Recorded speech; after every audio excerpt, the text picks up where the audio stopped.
Hold up, guys. I need to take off my mic because I don't want to talk while this.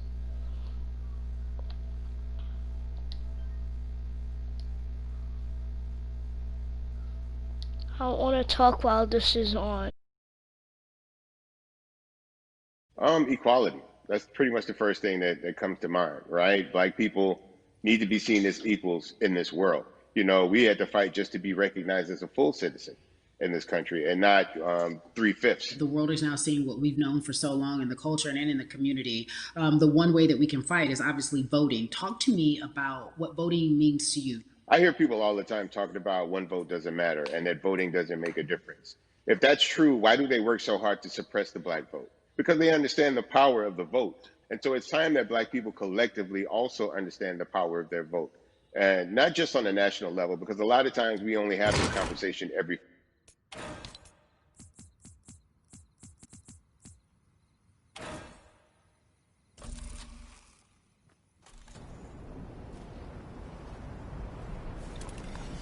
care about you and your condition, or to elect people who do. A newer initiative that we're dealing with is educating felons, right? So in the state of Texas, if you're a felon, right, if you've been to jail or to prison, and but you're no longer on probation or parole, you have the right to register to vote.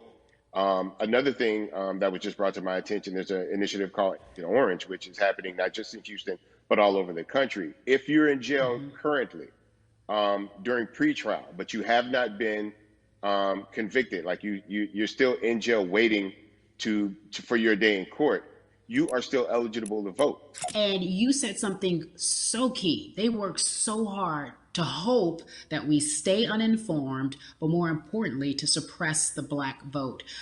If you could do one thing with this message that we're trying to send today about how important voting is, what type of images would you like our people to understand and see when they go to these polls and vote or when they cast their ballots? I think the images that we've all seen, you know what I'm saying, for decades in this country, if not centuries in this country, we've seen black people oppressed, we've seen black people attacked. So every time you look back and you see those old black and white images of people of color being attacked by dogs and people of color being sprayed with hoses, that's what they were fighting for. Back then, they were just fighting for a chance to vote.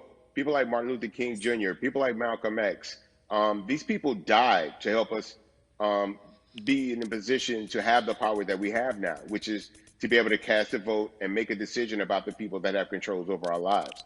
So, I mean, if you in your own community need a reason to vote, look at a person like George Floyd. If the people in your city are not open to police reform, are not open to having the conversation about defunding the police, are not open to issues concerning economic equality, judicial equality, and racial equality, right? If they're scared to say Black Lives Matter, you have the power to put people in those positions who do believe that Black Lives Matter, who do believe in racial equality, economic equality, judicial equality, That's right. right? That's right. Who see us as human beings.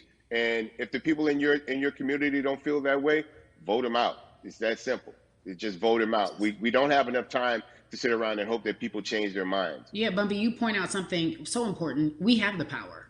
And that is in our vote, and that is with our voice, and that's how we use our voice.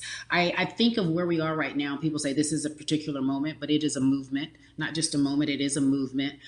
Why, in your opinion, was it George Floyd's death? Why was that the chosen brutality for people to say, oh my God, black people are still oppressed in this country, and it is not fair? I think it's twofold, Carrie. In so many different encounters between people of color and the police, there simply is no proof of what happened in the interaction. And so what happens is in a court of law, it tends to lean towards the policeman's point of view, right? In this case, we saw very clearly what happened.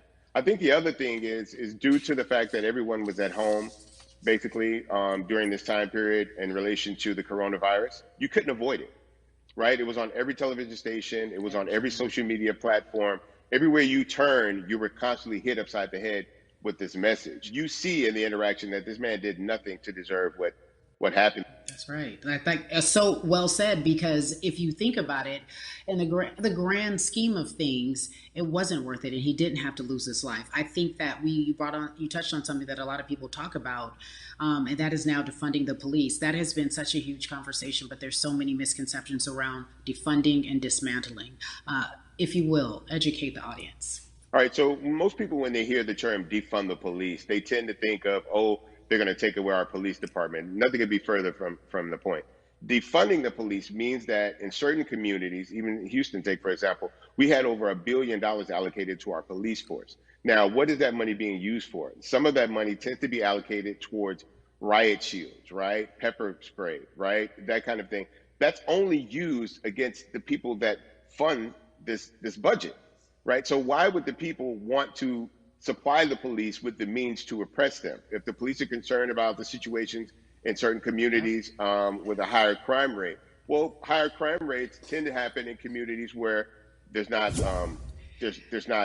employment opportunities, right? There's not a lot of social services, and people are going to do what they need to do to take care of themselves and their families. When the community has more opportunities for employment, more opportunities for upward mobility, then they tend to be a less of a strain on the government. They tend to have a lower crime rate. And because of that, we'll have less need for the police in those communities. You are passionate about so many different things in terms of making sure that we are holding our leaders accountable. Talk to me about some of the other projects that you're working on. Well, right now, obviously, being a part of More Than a Vote is essential. We're dealing with primaries in this country right now. And we just want to educate people. We want to inform people because people are tired, they're angry, they're concerned, and they want information and they want action. And so we want to make sure that we give them the right information and lead them in the right direction. And we thank the people that do not look like us for standing with us right now, because it's very important that people who aren't Black be involved, because if Black people could have gotten rid of racism, we would have done it hundreds of years ago. And so I'm trying to use my voice and my platform just to let people know that if they feel like I do, there's a number of places they can go to enact change in their community. People need to know about how their city council runs. They need to know that they have the ability to speak when city council meets, to let them know that that's not the way that they feel their city needs to be run. Those are not the places that they feel the money of their community needs to be allocated. And Bubby, even a step further, they can run for office in their local community. They can run for positions. Like, people act like they leave it up to somebody else. If you're upset, it's not hard to get on the school board. It's not hard to be a part of the city council. It really isn't. And depending on how small your town is, you could be a mayor. It's the power is with the people. And we need to just know that that's happening. Absolutely. And it's always been with the people. You know, if you look at Trayvon Martin's mother, Sabrina Fulton, right? She felt that there was a system of racism and a system of oppression that led to her son's death. And so what did she do? She ran for city council and she was elected to city council. Our own former president, 44, Barack Obama, right, started in the community as an activist, ran for an elected position, became senator, ran for another elected position and became president of the United States. So don't think that you can't make a difference. You know what I'm saying? You don't need a lot of money. You don't need a lot of power. Your voice is enough to make a difference. Amen. I feel like I need to go out and run for something. You gave me a rousing speech there, sir. I'd be remiss if I didn't ask you this. When I talk to my brothers, I have to ask you, as a Black man, how are you doing? Are you okay? I'm good. I'm good. I have a very strong relationship with God, so prayer definitely works for me. I have children and grandchildren who are watching me, who are encouraged by what I do, and they're proud of me right now, you know, and that's really what matters, you know. The change starts at home, you know, so as long as you have a support system that believes in what you're doing and supports you in what you're doing, you have everything you need to go out there and fight the good fight. And for those that don't, there's a community of people here to help you. So you can go to places like morethanavote.org. There are many different places that will encourage you, inform you, and they will put you with groups of people that feel like you, that are ready to take action. So no one has to go about this alone if they want to do it. Yeah, we're stronger together. People have been saying it, but that has much more meaning now that we are in our movement, not just this moment. Bun B, it has been an education, always a pleasure. Thank you so much. I appreciate you. Keep fighting the good fight. Keep up the good fight.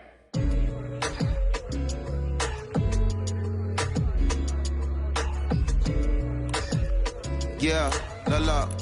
So our next guest, I have to admit, I'm a fan, but there are so many different people that we could talk to, and I thought it was so imperative that we speak with her. You know her as Molly on the huge, successful show Insecure, HBO's Insecure. She also has a comedy special highlighting her Nigerian roots, and she's an amazing podcaster. Let's welcome in Yvonne Orji, everyone. You have such a beautiful way of making things funny, giving us our medicine with some candy, right? The humor and the healing. You bring all of that to your space. And right now, as you look across this country and how everyone is so broken and so upset. If it's not social injustice, it's the pandemic, it's depression, it's unemployment, the list goes on and on. How are you doing, quite frankly? You know, I'm rediscovering self in a way that is hard but necessary, that will lead to ultimate joy. I know it sounds like a lot, but no, I think I personally think that God put all of us on a global timeout. Like we just, America hasn't done as good as other people when it comes to timeouts, because everyone else is out playing at recess, and we're still in the principal's office hoping and wishing we can come out. But I think that if we settle into the timeout and really learn the lesson that we're supposed to learn from this season, I think we'll emerge better. We'll learn how to play well with others in more ways than one. And so personally for me, I'm taking this time to learn me in a new way. I feel like I'm being ushered into a new season, and I'm getting still, because sometimes the busy confounds the work that we're supposed to actually be doing. We're busy doing other stuff, but we got work that we need to do on the inside. And I'm leaning into it. I'm like, dang, I thought I was gonna be able to rest like everybody else. And God's like, nah, we got work to do. You know what? And I think that's what everybody is saying about 2020. It's demanding that we be better. And you said it's a global timeout. What do you mean by that? Yeah, it's like everyone sit down, be humble, to quote the great prophet Kendrick Lamar. But like, no, seriously, sit down and let's reevaluate some things. Let us unearth and shake up the things that we have been trying to hide within ourselves, within our nation.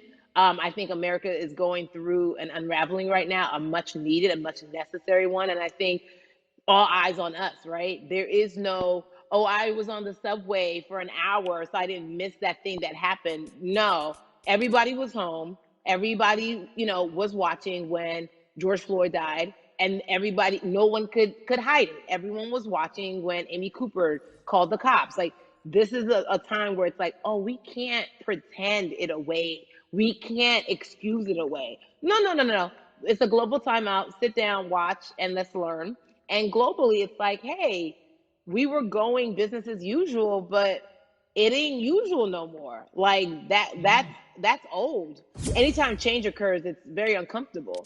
And so right now we're sitting with we're getting we're getting comfortable with the uncomfortable. The minorities, we've been comfortable with being uncomfortable, because that to me explains just the existence for whatever we want to do, how we break into our careers, how we live our lives, how we find ourselves one of the few or one of the first. And that's a lonely road. When you look at, and when you talk about this global timeout, everybody had to pay attention to Amy Cooper. Everyone had to pay attention to George Floyd. How is that helping us as a people, as a country, during our global timeout? I think, well, one, we're not minorities, Carrie. You already know it. It's like these labels that they put on us. It's like the same way of saying like black on black violence. Also, there's no white on white violence. It's branding. Yeah, right. It's all branding. Yeah, you're right. It's like white people kill white people every single day. So no, there is no black on black violence. And if you say black on black violence, well then let's brand white on white violence. Like I watch Investigation Discovery. Ain't too many of us been featured. So, I just even to answer your question, what does that do? I think what everyone expected is what has happened in the past when the world was still open, right? In that, okay, you had everyone from Trayvon Martin to Castillo to Sandra Bland, you had all of these lives lost, and Black people made some noise. We rioted. We got out in the streets. We started the Black Lives Matter movement, all of those things. And then white people kind of just like, oh, let's give them something. And then it's just like, is it over? It's like Oscars so black. Okay, good. We gave some Oscars. Are we good now? Like, are we even? And it's just like, oh no. This is not about like a Band-Aid. It's like, yo, we might have to amputate the leg a little bit. But it's all right, because we're going to, by amputating the leg, and so I think that's what America is realizing, like, oh, Black people aren't just making a little bit of noise. Like, the protests are still out. The conversations are still being had. The change is still being demanded. And I think they're seeing oh, this is not going no way. And no, it's not, because we need systematic change. What a beautiful way to explore what is happening and describe our country. We might have to amputate the leg, but that's to save the body. That's what's happening right now. That's beautiful, Yvonne. And to that end, I have to ask you this, because the way that we do that, we use our voice. And our voice right now in this world, in this country, is our vote.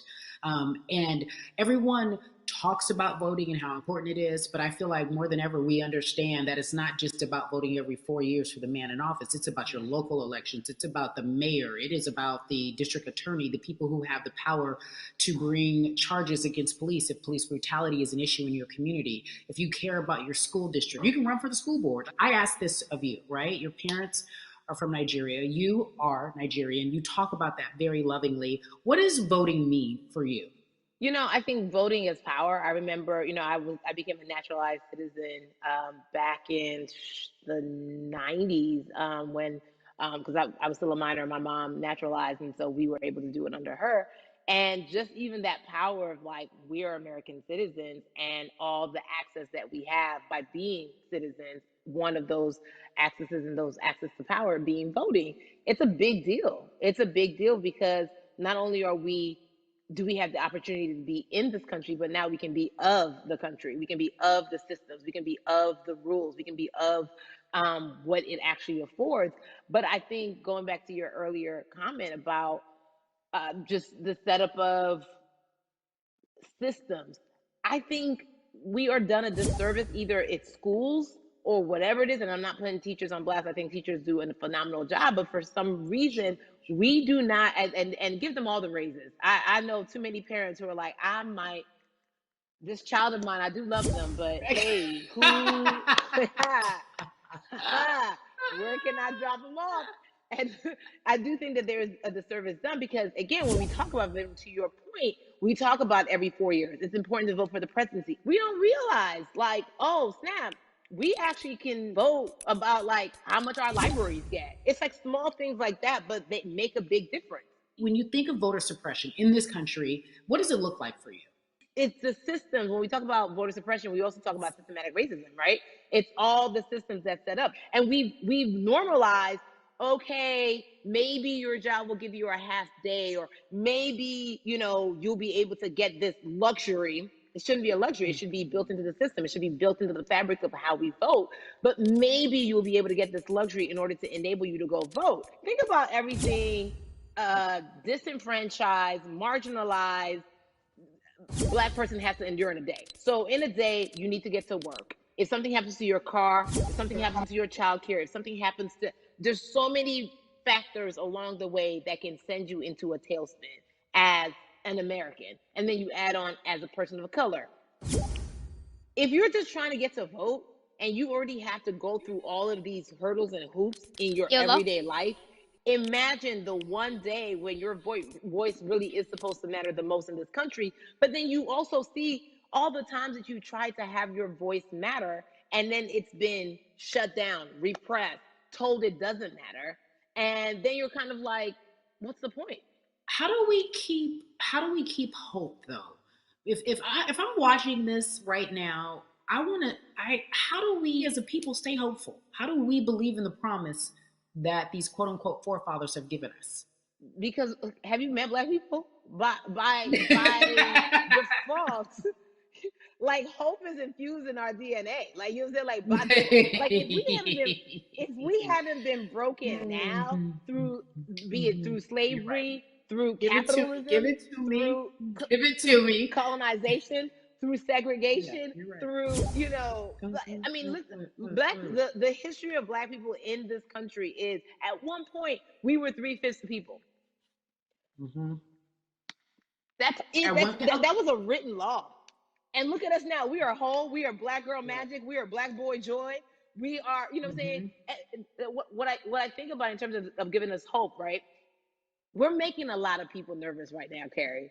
We're making a lot of people nervous right now because they're like, dang, we put all these obstacles in their way and these jokers are resilient. But that should give us hope. That should give us hope that, like, I went to the school of Diddy. You know what I'm saying? Hashtag about how I'm taking it right now. Can't stop, won't stop. And I think that's our motto. We can't stop voting and we won't stop voting. Are We you can't stop marching still and the we won't stop secretary? marching. We can't Yeah. stop thriving and we won't stop thriving. To that end, Yeah. because you led me directly there, I've been asking everyone who has appeared on this platform, what does Where activism are look you? like? And I feel like back in the day, we had an idea. Yes, it is marching. Yes, it Yeah. is protesting. Yes, it is speaking out against things that we feel are not right or unjust. But talk to me about what activism looks like for Yvonne Orji. Listen, activism, I think the beauty of activism is that it has many faces, right? You're going to have the people on the front lines. Like, you know what?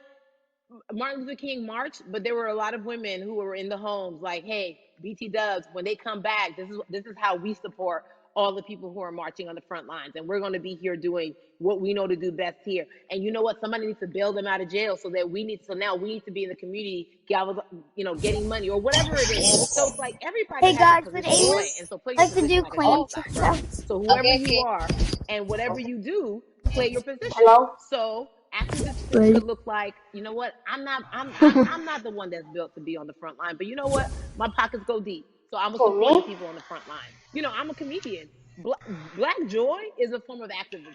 There's always a call for entertainers or celebrities that have the platform to do something. Why aren't you speaking out? I'm not a believer in I'm thinking that watching it's that show too. mandatory. Like you said, everyone can be an The activist way and we be are at the active in movies. different ways. But talk to me about the connection.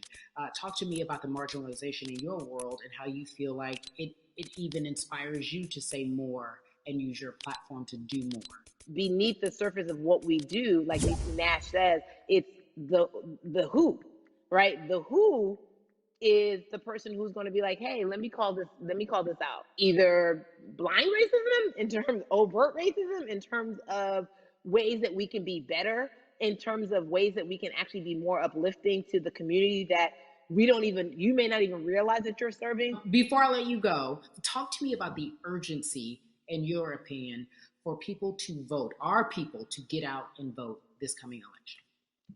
Yeah, I mean, guys, guys, guys, if you think you're tired now, I'm telling you right now, we cannot take this sitting down. We can't take this jokingly. I understand that it may be hard to figure out who to vote for, but at the end of the day, we got to vote for our families. We got to Greece? vote for our legacies. We got to vote for continued progress. We have to vote for upward mobility.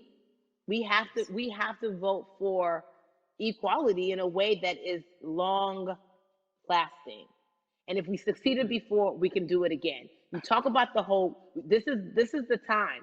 This is not the time to give up. This is not the time to pretend a way that we haven't made progress. We have. There's still much more to be done. And you know what? We might have to get to a point where we pass the baton to our children and our children's children, but we still have work to do now for that generation. Yvonne Orji, you are everything. You are Molly, but you are not Molly. But I love you so much as Molly on HBO's Insecure. You are an amazing podcaster, Jesus and Joloff. Shout out to Lovey. And then we also have movies. Like you, the world. You're a model, a cover model. Also, wait, don't let me forget your hugely successful stand-up comedy special on HBO. Girl, you doing it all, and I am so grateful. You are truly the dream, not just the American dream. You're the black girl, brown girl, do it all dream, the immigrant dream, everything. You're a beautiful, beautiful soul. I really, really mean that from the bottom of my heart. Yvonne Orji, ladies and gentlemen, nothing but the best and excellence personified. Thank you so much, my friend. I love you so much, Mama. Mwah.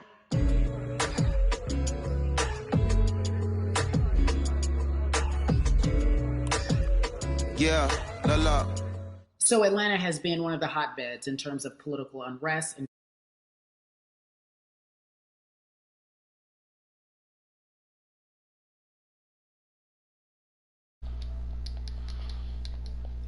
Okay guys, so I'm gonna end the stream here because I want to play a real game and I've been here for like 24 minutes or so.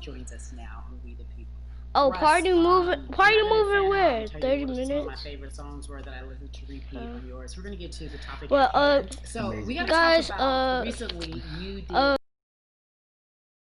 30th for the next event. I don't know when it's gonna happen, and I'm gonna end the stream here. And I'll see you on the 31st or the 30th. Black culture, and I'm benefiting financially off Bye. it. So I feel like if you're a white person, financially